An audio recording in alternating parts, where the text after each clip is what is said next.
Olá, começamos mais um Resistência Francesa com Márcia Camargos, direto de Paris. Oi, Márcia. Tudo bom, Haroldo? Tudo certo? E final de semana mais tranquilo em Paris, com as manifestações de coletes amarelos longe da Champs-Élysées. O que aconteceu? Foi o frio só ou aconteceu mais coisa?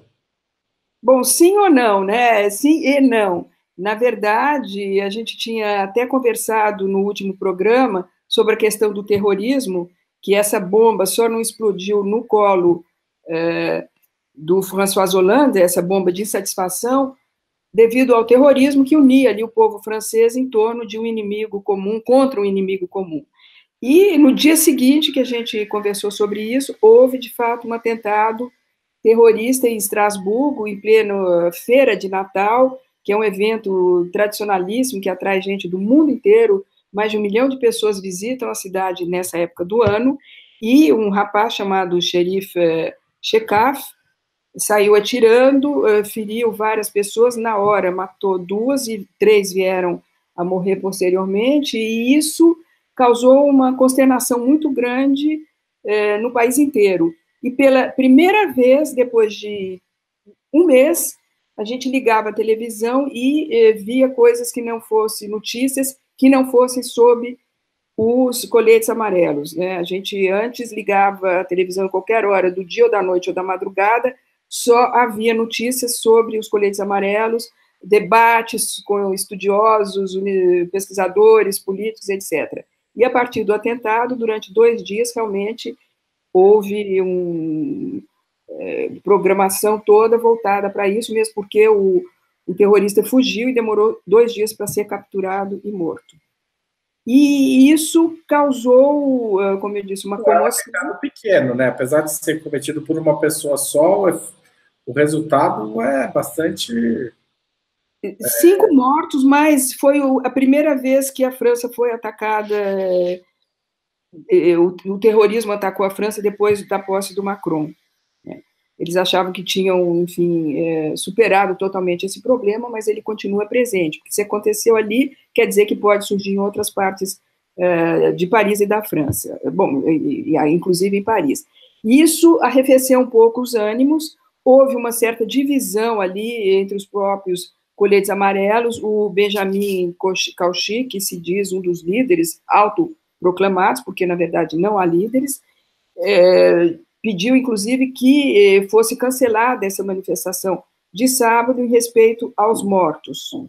Outros falaram que não, de jeito nenhum, inclusive aquele Éric Drouet, que tinha conclamado a tomada do Palácio do Eliseu, ele falou que de maneira nenhuma eles não iam se deixar abater por isso, que eles, no máximo, iriam vestidos de preto por debaixo do colete amarelo.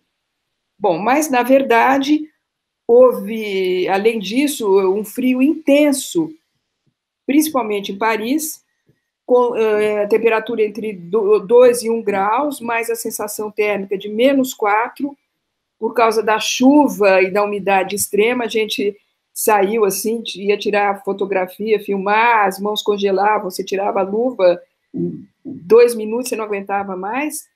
Isso desanimou um pouco as pessoas, mas, acima de tudo, foi a estratégia de segurança. A polícia fechou algumas entradas, as portas de entrada, que a gente sabe que Paris ela tem aquela periférica com várias portas de entrada, então ali eles pararam os carros e revistavam, criavam o maior problema para essas pessoas entrarem. As estações de metrô, a maioria delas foi fechada. Então, você não tinha como se locomover até a Avenue Champs-Élysées e a Praça da Opéra, da Ópera, onde estavam programadas as maiores concentrações. Você não tinha como chegar. Eles assim, bloquearam as entradas, você não tinha como ir de carro, de táxi, e muito menos de metrô. O que aconteceu é que diminuiu o número para menos de 2.000 pessoas, mas esses manifestantes se espalharam pela cidade inteira. Então, aqui perto de casa, na Bastille, tinha gente, perto da Gare de Lyon, Gare de Austerlitz, no Marais, perto do Hotel de Ville, ou seja, a coisa se esparramou pela cidade inteira, e não apenas na Champs-Élysées, que foi o local preferido dessas manifestações, justamente porque é um lugar, assim, de luxo e de ostentação. É simbólico, né? Ou É seja, simbólico nesse sentido, porque a maioria das manifestações em Paris são na Place de la République, que é um local tradicional quase sagrado, escolhido por 10 entre 10 manifestantes. Mas os coletes amarelos, pela primeira vez, deslocaram para Champs-Élysées justamente para afrontar essa coisa assim do luxo, da ostentação. Né? Nós somos pobres, nós somos gente das classes populares e a gente quer mostrar para vocês que nós existimos. É um pouco isso. agora, são classes populares, de fato, mas são classes populares ligadas a uma certa tradição camponesa e operária francesa, mais branca, pequenos empresários, pequenos burgueses, como se dizia. Minha pequena burguesia. Marxista, ou seja, tem algumas exclusões aí. Se falou de antissemitismo, tem gente que acha que não é tão relevante. Como é que estão essa composição social dos coletes amarelos, agora que deu uma diminuída, deu para refletir um pouco melhor sobre quem eles são e como eles... Deu para refletir, primeiro, indo pela sua última questão aí, do antissemitismo, né? Houve mesmo, assim, algumas referências nesse sentido, umas postagens, enfim, dizendo que as sinagogas foram obrigadas a fechar as portas, né? Elas foram obrigadas, como também as igrejas fecharam as portas e outros locais que poderiam, assim, estar em perigo ali, poder ser invadidos, eles realmente se protegeram com toda razão, e uma das únicas referências nesse sentido que eu vi foi uma postagem nesse grupo do Facebook dos coletes amarelos, alguém que colocou que o Macron era um representante do sionismo, dos sionistas que assassinam os palestinos e que também estão dizimando a população do Iêmen. Isso é mais antisionista do que antissemita. E foi, contraditoriamente, uma das únicas referências internacionalistas, né, de alguém se preocupando com algo fora das fronteiras da França, desse movimento que é muito nacionalista, bem assim, francês, xenófobo mesmo, né, e composto por uma multiplicidade de vozes. Ali cabem, como você falou, desde o operário, o trabalhador que bate ponto, até o pequeno comerciante e o pequeno empresário, que talvez ali nas teorias marxistas eles seriam inimigos de classes, mas, no entanto, eles estão ali manifestando ombro a ombro. Certo. E a perspectiva disso para o ano que vem, como é que é? Como a gente viu, isso deu uma baixada, assim, deu uma acalmada um pouquinho, houve, inclusive, quase um mártir por um rapaz chamado Benoit, de 28 anos, de Toulouse, está entre a vida e a morte, porque ele recebeu um tiro aqui eles chamam flashball, seria uma arma com bala de borracha, que teoricamente não é letal, mas pegando no rosto, você pode matar a pessoa, né? Então, ele está ali entre a vida e a morte. Mais um detalhe que também estão chamando esse movimento de pujadista, o jornal Le Monde fez uma enquete aí, ele viu que menos de 5% desses manifestantes se definem como de extrema-direita. E, na verdade, é interessante que a maioria deles está se manifestando pela primeira vez na vida, eles não têm uma tradição de participação e de organização política, e por isso que se torna tão difícil a gente colocá-los entre, enfim, poder dominá-los, dar uma denominação dentro daquela categoria tradicional de esquerda, direita, patrão e empregado, opressor e oprimido.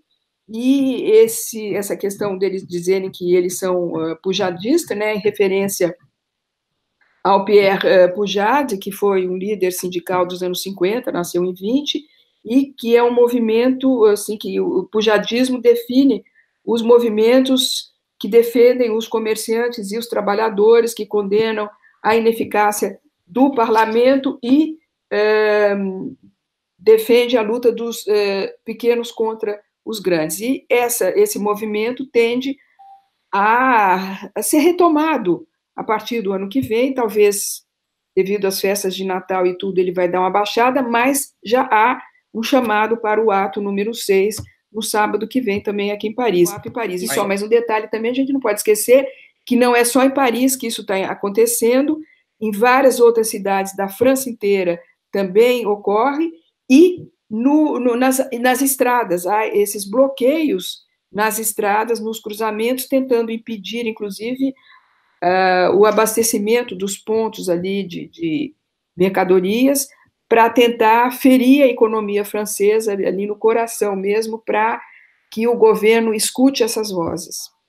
Então, tem manifestação no sábado, e tem o Macron, com essa acalmada, deu uma respirada, ele está se envolvendo diretamente com Estrasburgo. Qual foi a estratégia dele? Bom, a estratégia é que na segunda-feira passada à noite, depois do nosso programa aí, da nossa conversa, ele foi à televisão, demonstrou uma certa tranquilidade assim e tentou atender as reivindicações básicas, as maiores reivindicações, mas isso parece não ter contentado os manifestantes, que continuam gritando, né, fora Macron, Macron demissiona. E ele não esteve pessoalmente no dia em Estrasburgo, mas mandou o ministro do Interior e tentou, de alguma forma, capitalizar um pouco, né, tentar reunir ali, reganhar a confiança da população francesa, que está muito dividida e que, embora, apesar de todas aquelas quebradeiras e vandalismo que houve nas manifestações precedentes, que praticamente não existiu nesse sábado, por esses motivos todos que eu falei, que eles impediram as pessoas de chegar aos locais, há ainda um grande apoio da população francesa aos coletes amarelos. Ou seja, o Macron continua numa situação difícil, ganhou um certo fôlego aí para o Natal, depende um pouco da temperatura e de outros fatos para desviar a atenção.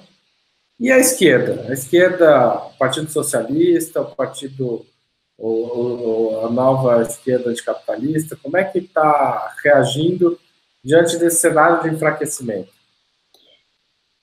Não há uma esquerda, são várias esquerdas. O Mélenchon continua apostando todas as fichas, mesmo porque ele se identifica com essa questão nacionalista, que é um traço do movimento dos coletes amarelos, né? O Mélenchon tem essa coisa de ser contra a União Europeia, etc. e tal. Os outros partidos continuam naquela história de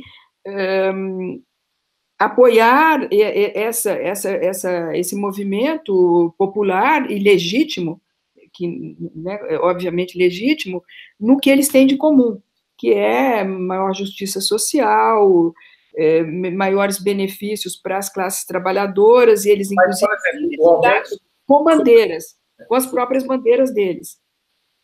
Desculpa te interromper, mas o aumento do salário mínimo, por exemplo, que foi uma das medidas anunciadas, certo?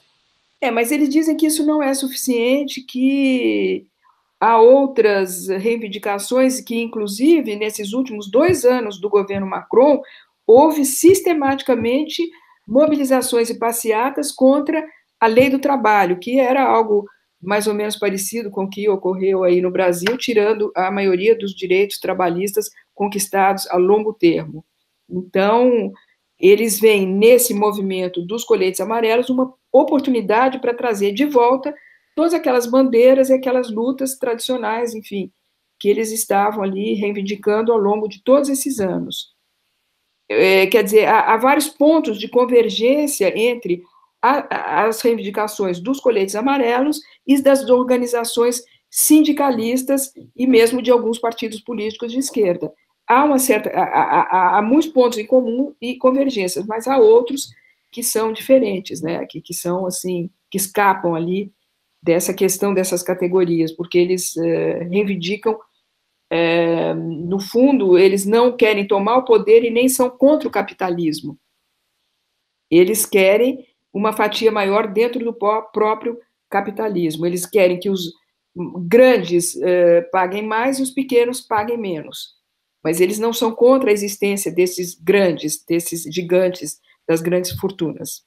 Então, ou seja, a esquerda acha que pode ter uma clivagem, que pode ter uma entrada até exercer uma liderança, mas não está fácil porque tem pontos de afastamento. Pouco de afastamento? Assim, tipo, sim. Os coletes amarelos não reconhecem na esquerda porta-vozes. Mélenchon é uma porta-voz para eles? Não me parece ser. Não, de maneira alguma. Eles não reconhecem as esquerdas como porta-vozes e eles se dizem, se eles não se dizem de extrema-direita, tampouco eles se dizem de esquerda. Eles falam que eles são apolíticos, como se houvesse essa possibilidade de ser apolítico, né?